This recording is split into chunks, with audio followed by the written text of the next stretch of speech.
আসসালামু আলাইকুম everyone. I hope সবাই অনেক ভালো আছেন। আজকে নিয়ে আসলাম দারুণ মজার চিকেন দিয়ে সিমের বিচির রান্নার রেসিপি। তো সিমের বিচির সঙ্গে আজকে আমি আলু অ্যাড করেছি।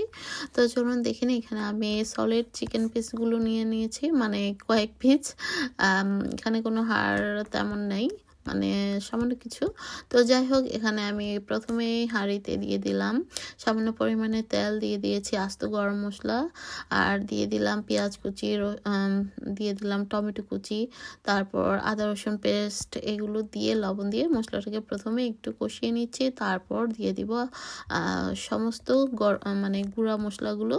তো এখানে সচরাচর মাংসের মধ্যে যা যা আসলে অ্যাড করে সবাই, সেগুলোই অ্যাকচুয়ালি দেওয়া হবে।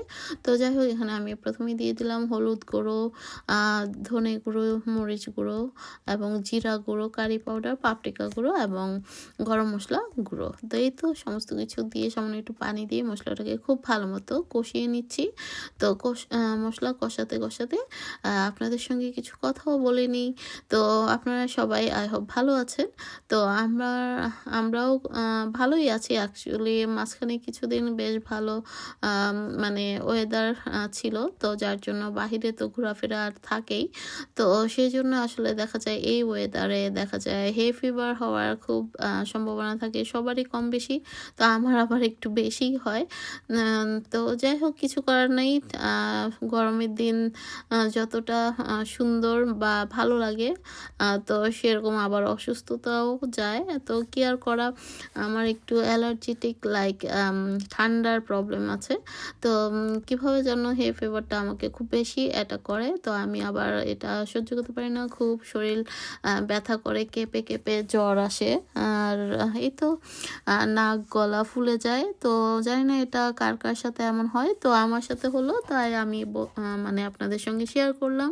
তো খুব সাবধানে থাকতে হবে। আসলে যতই সাবধানে থাকি না কেন, একটু একটু তো বাহিরে যাওয়া হয়ই, তো যেতে হয়। তো সে কারণে যে সারাক্ষণ মানে যতই নাকে মাস্ক ব্যবহার করি না কেন, তাতেও দেখা গেছে যে হে ফিভারটা হয়ে থাকে আমাদের।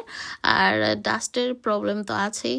আর এই দেশে হচ্ছে এক ধরনের হলুদ ফুল রাস্তায় বের হলে দেখা যায়, তো হয়ে থাকে এই ফুলের রেণু থেকেই আসলে এই মূলত এই হে ফিভারটা হয়ে থাকে। তো যাই হোক, কিছু করার নেই, এভাবেই চলতে হবে। তো এই তো আমার কথা বলতে বলতে আপনাদের সঙ্গে আমার চিকেন রান্নাটা হয়ে যাচ্ছে। তো দেখলেনই তো কিভাবে রান্না করছি। তো সবসময় তো রেসিপি একদম এ টু জেড বলে দিই, তো অনেক সময় আসলে দেখেও বুঝে নিতে হয়। আর যারা পাকা রাঁধুনি তারা তো জানেনই, আর যারা নতুন তারা দেখে বুঝে নেবেন, এবং আমি সমস্ত কিছু ডেসক্রিপশন বক্সে দিয়ে দিব।